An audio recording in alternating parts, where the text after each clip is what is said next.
From Hayden Pedigo, I'll be waving as you drive away.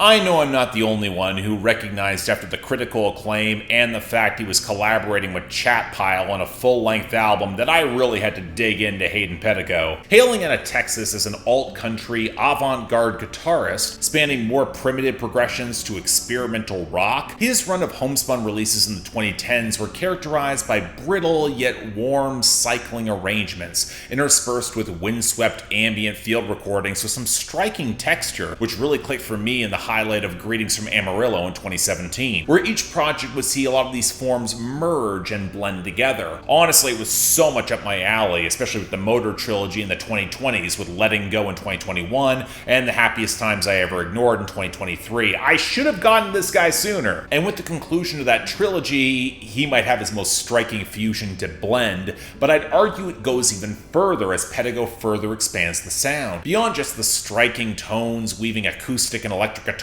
which unspool in intriguing ways, like how the watery textures play against the lead on Small Torch or the warping phaser on Long Pond Lily. There's these subtle touches of bass and percussion, supple wells of strings with some intriguing flourishes like on Houndstooth, flutters of piano woven into all the way across, the pedal steel in the title track, even a distinctly haunted and gothic grandeur lurking behind the brittle Smoked that was genuinely unsettling. Easy highlight for me. It leads to this familiar yet strange comfort, the feel of an odd relative distant from the family that seems stuck a little outside of time, a little too far out of town, with a house full of weird crannies, all manner of odd textures and smells, with every visitor only seeing what they need to see, but you could always come back and make it a home if you'd like. Relative would enjoy the company either way. It's just this earnestly surreal space that in a few ways reminds me a bit of vintage psychedelia and folk, but much